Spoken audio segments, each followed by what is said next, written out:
দর্শক মণ্ডলী, প্রত্যেক দিনের মতো নিয়ে চলে এলাম আবহাওয়ার আরও একটি নতুন ভিডিও নিয়ে।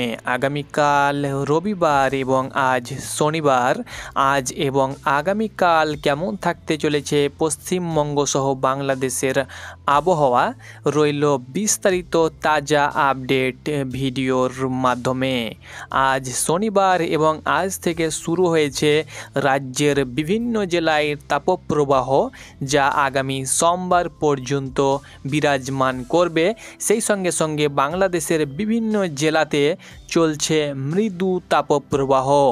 এর পরেই আগামী বৃহস্পতিবার 20 মার্চ থেকে দাপটে ঝেঁপে বৃষ্টি পশ্চিমবঙ্গের দক্ষিণবঙ্গের বিভিন্ন জেলায় ভারী থেকে অতি ভারী সঙ্গে দমকা হাওয়া এবং শিলাবৃষ্টি। সেই সঙ্গে সঙ্গে বাংলাদেশের বিভিন্ন উপজেলার বিভিন্ন জেলাতে ভারী থেকে অতি ভারী, সেই সঙ্গে সঙ্গে শিলাবৃষ্টির দাপট থাকবে।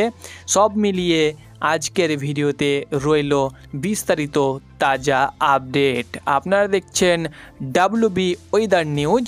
প্রত্যেক দিনের আবহাওয়ার খবর সবার প্রথমে সঠিক আপডেট পেতে অবশ্যই আমাদের চ্যানেলটি ফলো করুন এবং আপনি কোন জেলা থেকে ভিডিওটি দেখছেন অবশ্যই আপনি আপনার জেলার নামটি কমেন্ট বক্সে লিখতে ভুলবেন না, তাহলে আপনার জেলার আবহাওয়ার খবর আমরা সবার প্রথমে আপনাদেরকে দিয়ে দেব।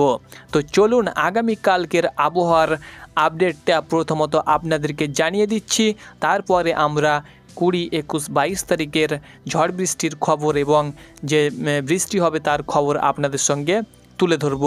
তো আজ শনিবার, এখন ঘড়ির কাঁটায় সন্ধ্যা 6টা বাজে। তো সন্ধ্যার পর এখন আপাতত কোথাও সেরকম বৃষ্টিপাত আমরা দেখতে পাচ্ছি না। যদি মেঘযুক্ত আকাশ দেখি এই সময়, এবং উত্তরবঙ্গের বিভিন্ন জেলা যেগুলো রয়েছে আলিপুর, শিলিগুড়ি, দার্জিলিং, কালিম্পং, এই সমস্ত জেলাতে হালকা মাঝারি বৃষ্টি আজ আবহাওয়া দপ্তর থেকে পূর্বাভাস জারি করা হয়েছিল যে শনিবার পর্যন্ত বৃষ্টি দেখা যাবে। এবং বাংলাদেশের সিলেট বিভাগের একদম বর্ডার সংলগ্ন জায়গাতে হালকা হয়তো মাঝারি রাতে বৃষ্টি হতে পারে 0.2 মিলিমিটার, অর্থাৎ রাস্তা ভেজা বৃষ্টি বলা চলে। তবে ভারী বৃষ্টি বা দমকা হাওয়া সেরকম কিছু আজকে থাকছে না।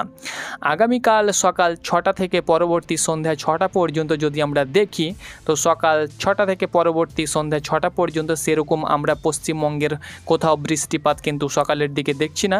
সকালের দিকে সিলেট বিভাগের এই চত্বরে একদম এই যে জায়গাগুলো রয়েছে, চটকবাজার, সিলেট, এই সিলেটের কারণ উত্তর পূর্ব ভারতে একটা নিম্নচাপ এখন বিদ্যমান রয়েছে, সেই নিম্নচাপ এখনও কাটেনি। এর কারণে চটকবাজার, বিশ্বআম্বাপুর, তার সঙ্গে সঙ্গে সিলেট, জগন্নাথপুর, বারলেখা, তার সঙ্গে সঙ্গে চারখাই, জয়ন্তাইপুর, এই যে জায়গাটা রয়েছে, অর্থাৎ বাংলাদেশের উত্তর পূর্ব ভাগের যে কোনাটা রয়েছে, ঈশানটা রয়েছে, এই জায়গাতে কিন্তু হালকা মাঝারি বৃষ্টি কিন্তু কাল সকাল 6টার দিকে আমরা দেখতে পাচ্ছি 2.5 মিলিমিটার, অর্থাৎ মাঝারি বৃষ্টি। সেই সঙ্গে সঙ্গে যদি আমরা 7টা 8টার দিকে লক্ষ্য করি, 10টা পর্যন্ত কিন্তু বৃষ্টি আমরা দেখতে পাচ্ছি। মোটামুটি 12টার পর সেই বৃষ্টি কিন্তু চলে যাবে এবং আকাশ পরিষ্কার হলেও মেঘযুক্ত আকাশ থাকবে, কিন্তু বৃষ্টি কিন্তু আমরা লক্ষ্য করছি না। অর্থাৎ সকাল 6টা থেকে দুপুর 12টা পর্যন্ত কিন্তু আমরা একটা বৃষ্টি সিলেট বিভাগের সিলেট অঞ্চলে দেখতে পাচ্ছি, তারপরে কিন্তু আমরা বৃষ্টি দেখতে পাচ্ছি না। আর নর্থ ইস্টের যেসব রাজ্যগুলো রয়েছে, আসাম, তার সঙ্গে সঙ্গে নর্থ ইস্টের অরুণাচল প্রদেশ, সেখানে কিন্তু ভারী বৃষ্টি এই মুহূর্তে আমরা লক্ষ্য করতে পারছি। যদি আমরা রাডারের মাধ্যমে দেখি যে আগামীকাল কোথায় কেমন রৌদ্রোজ্জ্বল থাকবে বা এই মুহূর্তে কোথায় কেমন মেঘযুক্ত আকাশ রয়েছে, এক নজরে আপনাদেরকে দেখিয়ে দিচ্ছি উপগ্রহের চিত্রে। তো উপগ্রহের চিত্রে যদি আমরা এই সময় যাই, তো এই সময় আমরা দেখতে পাচ্ছি মোটামুটি পশ্চিমবঙ্গের আকাশ পরিষ্কার রয়েছে। আর বাংলাদেশের এই যে সিলেট বিভাগটা রয়েছে, এখানে হালকা একটা মেঘযুক্ত আকাশ রয়েছে। এবং নর্থ ইস্টের যে রাজ্যগুলো রয়েছে সেখানে জোরহাট, আসাম, তেজপুর, দিমাপুর, হুজাই, তার সঙ্গে সঙ্গে এই যে জায়গা ত্রিপুরা, আসাম, শিলচর, একটা মেঘ কিন্তু হালকা পাতলা আমরা মেঘ দেখতে পাচ্ছি। তবে পশ্চিমবঙ্গের আকাশ মোটামুটি আজ সারাদিন পরিষ্কারই রয়েছে। রাডারের উপগ্রহের চিত্রে যদি আমরা দেখি, সেম কন্ডিশন কিন্তু দেখাচ্ছে, আপনারা অন স্ক্রিন দেখতে পাচ্ছেন। পশ্চিমবঙ্গের আকাশ মোটামুটিভাবে কিন্তু আমরা পরিষ্কার দেখতে পাচ্ছি, মেঘ সেরকম আমরা দেখতে পাচ্ছি না। তাপপ্রবাহে মোডে যদি আমরা যাই, যেহেতু আজকে থেকে শুরু হয়েছে তাপপ্রবাহ, পশ্চিমবঙ্গের বিভিন্ন জেলায় চলছে তাপপ্রবাহ, অর্থাৎ আপনাদেরকে বলে দিচ্ছি কোন কোন জেলায় তাপপ্রবাহ চলছে। তো এক নজরে আমরা তাপমাত্রাতে যাই যে আজকে কেমন ছিল দুপুর 12টার দিকে তাপমাত্রা, সেটা কিন্তু আপনাদেরকে দেখিয়ে দিচ্ছি 12টা 1টার দিকে তাপমাত্রা কেমন ছিল, কারণ 12টা 1টার দিকে তাপমাত্রাটা বেশি পরিমাণে বৃদ্ধি পায়। তো কলকাতার তাপমাত্রা আজকে 12টার সময় ছিল 39 ডিগ্রি সেলসিয়াস, যেটা কালকে 37-38 ডিগ্রি ছিল, আজকে 39 ডিগ্রি কলকাতার তাপমাত্রা এখানে আপনারা দেখতে পাচ্ছেন। খুলনা 36 ডিগ্রি, মেহেরপুর 37 ডিগ্রি, খড়গপুর দেখতে পাচ্ছেন 37 ডিগ্রি। ঢাকার তাপমাত্রা কিন্তু 36 ডিগ্রি, কলকাতার থেকে কিন্তু 2 ডিগ্রি ঢাকার তাপমাত্রা কম। তার সঙ্গে সঙ্গে কুমিল্লা দেখতে পাচ্ছেন 33 degree, Barishal 34 degree, Mymensingh 33 degree, Rajshahi 36 degree, এরকমভাবে কিন্তু মালদা 37 ডিগ্রি। উত্তরবঙ্গের তাপমাত্রা তুলনামূলক দক্ষিণবঙ্গ থেকে অনেকটাই কম, কারণ সেখানে হালকা পাতলা আবহাওয়া, ঠান্ডা রয়েছে, বৃষ্টি কিছুদিন হলো এই জন্য। শিলিগুড়িতে 30 ডিগ্রি, আলিপুরদুয়ার 28 ডিগ্রি, এরকমভাবে 30 ডিগ্রি 28 ডিগ্রির উত্তরে চলছে। তো যেসব জেলায় আমাদের তাপপ্রবাহ চলছে পশ্চিমবঙ্গের, অর্থাৎ বীরভূম, পশ্চিম বর্ধমান, তার সঙ্গে সঙ্গে বাঁকুড়া, পুরুলিয়া এবং কাল থেকে শুরু হবে পশ্চিম মেদিনীপুর এবং ঝাড়গ্রাম। তো আমরা এক নজরে বীরভূমের তাপমাত্রাটা দেখে নেব যে বীরভূমে আজকে দুপুর অর্থাৎ সকাল 12টার সময় কেমন, দুপুর 1টার সময় তাপমাত্রা কেমন ছিল। তো আমরা বীরভূমের দিকে যদি আমরা যাই, তো এক নজরে বীরভূমের নলহাটির তাপমাত্রা দেখতে পাচ্ছেন। রামপুরহাটের তাপমাত্রা কিন্তু আজকে 38 ডিগ্রি সেলসিয়াস, অর্থাৎ এখন মার্চ মাসে 38 ডিগ্রি রামপুরহাটের তাপমাত্রা আপনারা অন স্ক্রিন দেখতে পাচ্ছেন। আজিমগঞ্জ 35 ডিগ্রি, বহরমপুর 35 ডিগ্রি, যেহেতু বীরভূমে কিন্তু তাপপ্রবাহ চলছে। তো আমরা যদি বীরভূমের নলহাটিতে যাই, নলহাটিতে কিন্তু 38 ডিগ্রি, সিউড়িতে 38 ডিগ্রি দেখতে পাচ্ছেন। প্রচুর পরিমাণে কিন্তু হিট ওয়েভ চলছে এই মুহূর্তে বীরভূমে।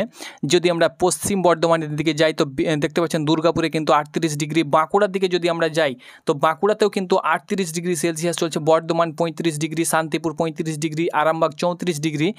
যদি আমরা এই মুহূর্তে চলে যাই পশ্চিম মেদিনীপুরের দিকে, খড়গপুর 37 ডিগ্রি। পশ্চিম মেদিনীপুরের দিকে যদি আমরা যাই, তো এখানে দেখতে পাচ্ছেন বেলদা 37 ডিগ্রি। ঝাড়গ্রামের দিকে যদি আমরা এক নজরে একবার দেখি, যে ঝাড়গ্রামে Baleswar 37 degree, Jaleswar 38 degree, Digha 30 degree এবং খড়গপুর 37 ডিগ্রি, ঝাড়গ্রাম দেখতে পাচ্ছেন 37 ডিগ্রি। পুরুলিয়ার দিকে যদি আমরা যাই, যে পুরুলিয়ার তাপমাত্রা আজকে কেমন ছিল, বাঁকুড়ার 38 ডিগ্রি, অর্থাৎ এই মুহূর্তে আসানসোল 38 ডিগ্রি, অর্থাৎ পশ্চিম বর্ধমান এবং বীরভূমের এবং বাঁকুড়াতে কিন্তু এই মুহূর্তে প্রচুর হিটওয়েভ চলছে। 38 ডিগ্রি সেলসিয়াস কিন্তু দুপুরবেলায় আজকে তাপমাত্রা ছিল দুপুর 1টার সময়। যদি আমরা পুরুলিয়ার দিকে যাই, যে পুরুলিয়ার তাপমাত্রাটা কেমন ছিল আজকে এক নজরে আমরা দেখে নিচ্ছি। পুরুলিয়ার আসানসোলের দেখতে পাচ্ছেন 38 ডিগ্রি, তার সঙ্গে সঙ্গে রঘুনাথপুর এগুলো চলে যাচ্ছে, ঝাড়খণ্ডে পড়ে চলে যাচ্ছে। তো আমরা এক নজরে চলে যাব ঝাড়গ্রামে 37 ডিগ্রি। পুরুলিয়ার দিকে আমরা যাব, যে পুরুলিয়ার তাপমাত্রা কেমন ছিল আজকে এক নজরে। তো বাঁকুড়া, তার সঙ্গে সঙ্গে কাতরা, বাঁকুড়া পুরুলিয়ার দিকে যে আমরা যাই, আমরা রতনপুর, তার সঙ্গে সঙ্গে তালডাংরা, শিমলিপাল, পুরুলিয়ার শিমলিপাল 37 ডিগ্রি, আমলাগড়া, তার সঙ্গে সঙ্গে বিসাই, কোটলপুর, তার সঙ্গে সঙ্গে এদিকে চলে যাচ্ছে, এগুলো ঝাড়খণ্ডে চলে যাচ্ছে। তো পুরুলিয়া এই মুহূর্তে আমরা বর্ধমান 35 ডিগ্রি, আরামবাগ 34 ডিগ্রি। পুরুলিয়ার দিকে আমরা যদি যাই, তো পুরুলিয়ার তাপমাত্রাটা আপনাদেরকে দেখাচ্ছি। তো আপনারা এখানে দেখতে পাচ্ছেন Bankura 38 degree, Durgapur 38 degree, Bardhaman 35 degree. পুরুলিয়ার তাপমাত্রা কিন্তু এখানে দেখতে পাচ্ছেন 36 degree, Shantipur 35 degree, Katwa 35 degree, Suri 38 degree. অর্থাৎ আমরা যদি লক্ষ্য করি, তো বীরভূম জেলা, পশ্চিম বর্ধমান এবং বাঁকুড়া জেলাতে কিন্তু আজকে প্রচুর পরিমাণে তাপপ্রবাহ চলেছে। কাল থেকে শুরু হবে পুরুলিয়া, সেই সঙ্গে সঙ্গে পশ্চিম বর্ধমান এবং তারপরের দিন কিন্তু ঝাড়গ্রাম, কাল থেকে ঝাড়গ্রাম এবং তারপরের দিন আবার বাঁকুড়া এবং পশ্চিম বর্ধমান এবং বীরভূমে কিন্তু তাপপ্রবাহ বিরাজ করবে। আজকে কিন্তু প্রচুর পরিমাণে হিটওয়েভ দেখা গিয়েছে। আর বাংলাদেশের যদি আমরা মৃদু তাপপ্রবাহ এই মুহূর্তে চলছে বাংলাদেশের রাজশাহী, মেহেরপুর, তার সঙ্গে সঙ্গে ঢাকা এবং ময়মনসিংহ বিভাগে, অর্থাৎ এই যে খুলনা বিভাগে, এই সমস্ত জায়গাতে কিন্তু মৃদু তাপপ্রবাহ কিন্তু বাংলাদেশের আবহাওয়াবিদের তরফ থেকে কিন্তু ঘোষণা করা হয়েছে। তো এইটি ছিল কিন্তু তাপপ্রবাহ বা তাপমাত্রা আজকে। এবার আমরা আপনাদেরকে দেখিয়ে দিচ্ছি যে বৃষ্টিপাত হবে বা বৃষ্টি বা বজ্রসহ বৃষ্টি যেটা হবে, সেটা কিন্তু 20 তারিখ থেকে শুরু হবে। এবার 20 চলবে, 21 চলবে এবং 22 তারিখ পর্যন্ত মোটামুটিভাবে পশ্চিমবঙ্গের বিভিন্ন জেলাতে কিন্তু বৃষ্টি বিদ্যমান থাকবে। দক্ষিণবঙ্গের বিভিন্ন জেলাতে, অর্থাৎ কোনো জেলা কিন্তু বাদ থাকবে না, মোটামুটি দক্ষিণবঙ্গের প্রায় জেলাতে কিন্তু বৃষ্টি হবে। তার মধ্যে এই যে জায়গাটা রয়েছে কলকাতার আশেপাশে, এই যে জায়গাটা রয়েছে এখানে কিন্তু ভারী বৃষ্টি হবে, অর্থাৎ বর্ধমান, তার সঙ্গে সঙ্গে কতুলপুর, আরামবাগ, পান্ডুয়া, এই যে জায়গাটা রয়েছে হুগলির বিভিন্ন জায়গাতে, চন্দননগর, হুগলি বর্ধমানের যে মধ্যে যে জায়গাটা রয়েছে এখানে শান্তিপুর, তার সঙ্গে সঙ্গে চাকদা, এই জায়গাটাতে কিন্তু চন্দ্রকোনা, এই জায়গাটাতে কিন্তু ভারী বৃষ্টি হবে। প্রায় কত মিলিমিটার বৃষ্টি হবে? 13.2 মিলিমিটার, এই জায়গাটাতে কিন্তু ভারী বৃষ্টি হবে।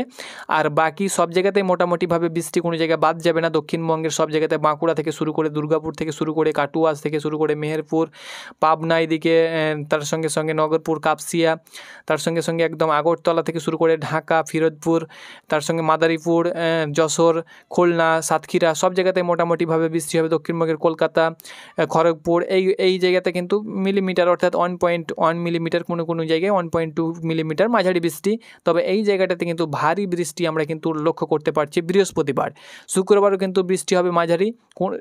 এক কথায় সব সময় বৃষ্টি হবে না লাগাতার, কিছু কিছু সময় বৃষ্টিপাত থেমে যাবে, আবার কিছু কিছু সময় বৃষ্টিপাত শুরু হবে। তবে 20 তারিখ থেকে 22 তারিখ পর্যন্ত লাগাতার 3 দিন বৃষ্টির মুখ কিন্তু দক্ষিণবঙ্গের বিভিন্ন জেলায় এবং বাংলাদেশের দক্ষিণের বিভিন্ন বিভাগের বিভিন্ন জেলায় লক্ষ্য করা যাবে।